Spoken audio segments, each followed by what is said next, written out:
मेरा उन लोगों से विनम्र अनुरोध है जो मुझे सुन रहे हैं कि अगर आपके पास इस ऑडियो बुक को बेहतर बनाने का कोई विचार है तो कमेंट में जरूर बताएं। I want peace so I chase power chapter 5। Sakshi के कमरे से डांट खाकर बाहर निकलने के बाद राहुल बहुत संभल कर चलने लगा। अब वह कोई भी गलती दोबारा नहीं करना चाहता था। उसका हर कदम सोच समझकर पड़ रहा था क्योंकि वह समझ चुका था कि इस घर में छोटी सी गलती भी बड़ी परेशानी बन सकती है और वह फिर से किसी और के कमरे में नहीं जाना चाहता था। वह धीरे धीरे अपने कमरे तक पहुंचा और इस बार दरवाजा खोलने से पहले उसने एक बार ध्यान से देखा कि यही उसका कमरा है। जब उसे पूरा यकीन हो गया तब उसने दरवाजा खोला और अंदर चला गया। कमरे में आते ही उसने राहत की सांस ली, जैसे किसी बड़ी मुसीबत से बच गया हो। उसका शरीर थक चुका था और दिमाग भी लगातार सोचते सोचते भारी हो गया था। इसलिए उसने बिना समय गवाए सीधा बिस्तर पर लेट गया और कुछ ही पलों में उसकी आंख लग गई। अगली सुबह जब उसकी आंख खुली तो कुछ क्षणों के लिए वह बिल्कुल उलझन में था। उसे समझ नहीं आया कि वह कहाँ है और क्या हो रहा है। उसके मन में पहला विचार यही आया कि शायद जो कुछ भी कल हुआ वह सिर्फ एक सपना था। लेकिन जैसे ही उसकी नज़र कमरे पर पड़ी और टेबल पर रखी डायरी दिखाई दी, उसे तुरंत एहसास हो गया कि यह सब सच है। वह सच में इस नई दुनिया में है।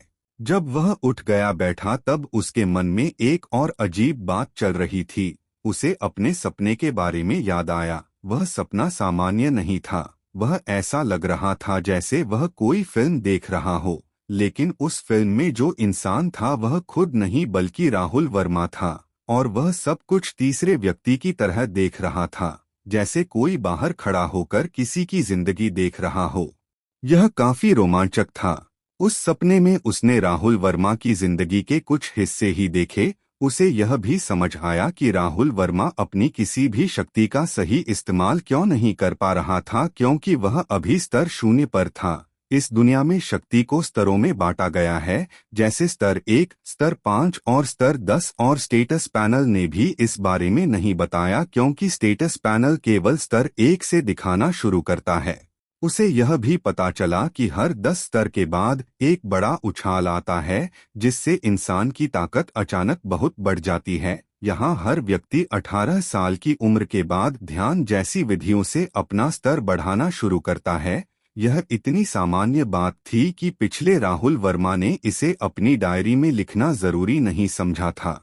राहुल ने यह भी जाना कि वह खुद अभी स्तर 0 पर है क्योंकि उसे कोई ध्यान विधि नहीं आती, और इसीलिए कल राहुल बगीचे में करतब कर रहा था। सुमित राठौड़ इस समय यहाँ मौजूद नहीं है और किसी और ने भी उसे यह विधि नहीं सिखाई। यहाँ तक कि पिछले राहुल वर्मा ने भी अपनी पूरी 18 साल की जिंदगी में अपनी शक्तियों का इस्तेमाल नहीं किया था। उसने किस्मत से आत्मा नियंत्रण और आत्मा अग्नि को जगा लिया था और कंकाल बुलाने की शक्ति उसे 15 साल की उम्र में सुमित राठौड़ द्वारा दिए गए एक चिन्ह के कारण मिली थी। लेकिन वह कभी भी इन शक्तियों को ठीक से समझ या चला नहीं पाया।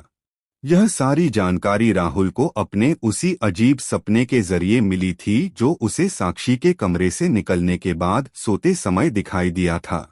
वह चाहे कुछ भी कर ले, साक्षी की बात उसके दिमाग से निकल ही नहीं रही थी, क्योंकि अगर साक्षी को उस पे शक हो गया तो उसके बाद साक्षी उसका जो हाल करेगी वो उसके कल बोलने के तरीके से पता चल गया था। इसे याद करके उसके शरीर में एक डर की लहर उठी। उसने खुद को इस बारे में सोचने से रोका और बाकी बातों के बारे में सोचने लगा। अब उसे समझ आ गया कि वह अपनी शक्तियों का इस्तेमाल क्यों नहीं कर पा रहा था। उसके पास ज्ञान ही नहीं था, न अभ्यास, न सही तरीका। उसने अभी फालतू की कोशिश न करने का निश्चय किया। लेकिन एक दिक्कत थी भी, उसे अभी राहुल वर्मा की पूरी यादें वापस नहीं मिली थीं। राहुल वर्मा की यादें बिखरी हुई थीं। उसे कुछ झलकियां दिखीं, बचपन की कुछ यादें, हाल के कुछ दिन और कुछ ऐसे पल जब कुछ लड़के उसे घेरकर कुछ कह रहे थे।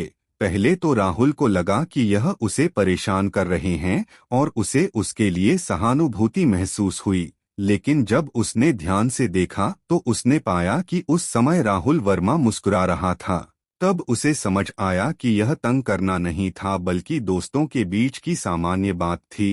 खासकर लड़कों में ऐसा मजाक आमतौर पर होते रहते हैं, जैसे वह लड़के राहुल को अपना बेटा बोल रही थे और उसे पापा बोलने को कह रहे थे। यह देखकर राहुल को थोड़ी राहत मिली। उसे लगा कि पिछले राहुल वर्मा का स्वभाव उससे काफी मिलता जुलता है। यह उसके लिए अच्छा था क्योंकि इससे इस नए शरीर में ढलना आसान हो जाएगा और उसे राहुल वर्मा के दोस्तों के बीच में औपचारिक रूप से बातें नहीं करनी होगी, जिससे उसके पकड़े जाने का खतरा कम हो जाएगा।